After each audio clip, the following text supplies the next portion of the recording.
সকল ব্যবসায়ীদের উদ্যোগে আজকের এই ওয়াজ মাহফিলের সম্মানিত সভাপতি,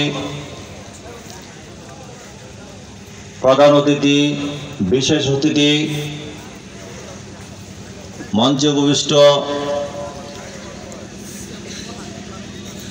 দেশ বরেণ্য আলেমে দ্বীন, মঞ্চের সামনে উপস্থিত অত্র এলাকার সম্মানিত মুসল্লি একরাম এবং আজকের এই সুন্দর আয়োজনের উদ্যোক্তারা, আসসালামু আলাইকুম। আপনারা সবাই কেমন আছেন? আলহামদুলিল্লাহ। আলহামদুলিল্লাহ আওয়াজটা একটু ছোট হয়ে গেছে, তাই না?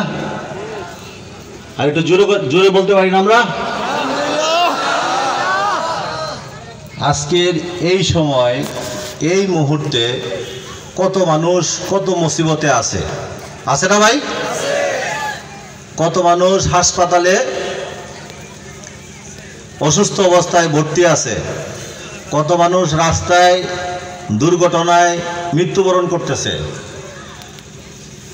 আর এই সময়ে আল্লাহ তাআলা আমাদেরকে এত সুন্দর একটা মাহফিলে দ্বীনের আলোচনা, কোরআনের আলোচনা হয়, এরকম মাহফিলে আমাদেরকে সুস্থ অবস্থায় আসার জন্য তৌফিক দিয়েছে। এই জন্য সবাই বলি, জুড়ে বলি আলহামদুলিল্লাহ।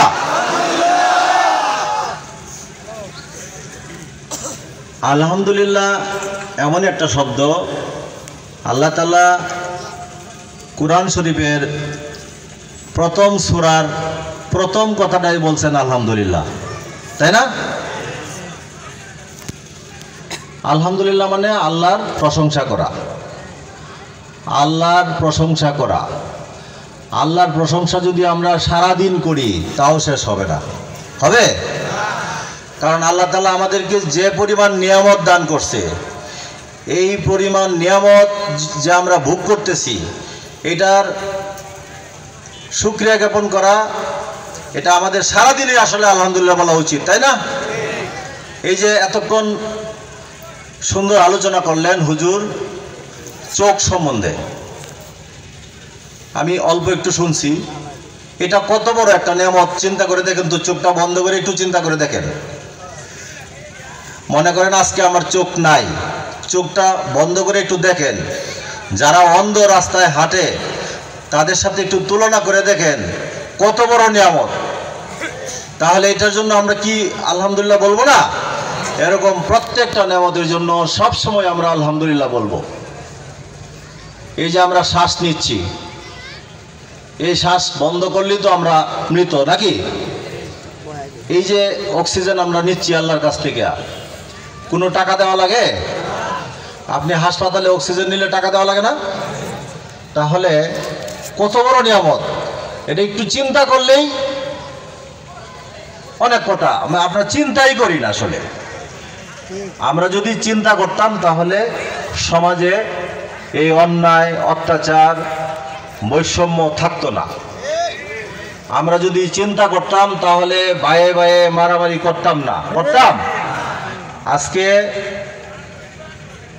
আমাদের দেশে আমরা বায়ে বায়ে মারামারি কইরা একে অপরকে হত্যা করতেছি। এই কিছুদিন আগের কথা, তাই না? এই কিছুদিন আগের কথা, তাবলিগ জামাতের দুই গ্রুপের মারামারিতে হত্যা হইল। এটা কি কাম্য বলেন? এটা তো আমরা করতেছি, আমরাই তো মুসলিম, তাই না?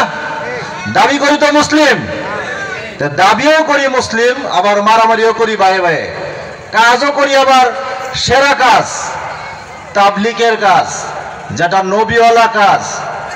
নবী আমাদেরকে এই কাজ করার জন্য দায়িত্ব দিয়ে গেছেন, দিয়েছেন কিনা? আর সেই কাজ করতে গিয়ে আমরা আবার মারামারি করি, মারামারি করে এক ভাই আরেক ভাইকে হত্যা করতেছি। শুধু সচেতনতার অভাব। আমরা আলোচনা করি, আবার একটু পরে ভুলে যাই। এখান থেকে আলোচনা করে যাবেন, শুনে যাবেন, একটু পরেই বলে যাবেন, বাড়ির যাই বলে যাবেন, সীমানা নিয়ে মারামারি করে নিজের ভাইকে মাথার মধ্যে কূপ দিবেন। দেয় কিনা বলেন? এই লোহজংয়েই মারামারি হচ্ছে কিনা বলেন? আমার কাছে তো প্রতিদিনে, আমার পরিচয়টা দেওয়া হইল না, দুঃখিত। আমি মোহাম্মদ হারুন রশিদ, অফিসার ইনচার্জ লোহজং থানা। সবাই হয়তো চিনেন না।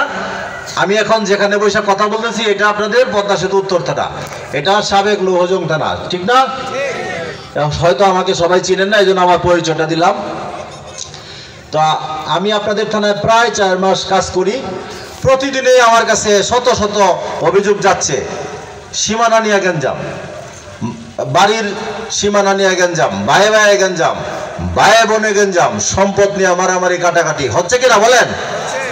আমরা যদি একটু চিন্তা করতাম যে আমাদের চোখ বন্ধ হইলেই আমাদের কিয়ামত, এটা কিন্তু করি না বিদায় আজকে এটা হচ্ছে, তাই না?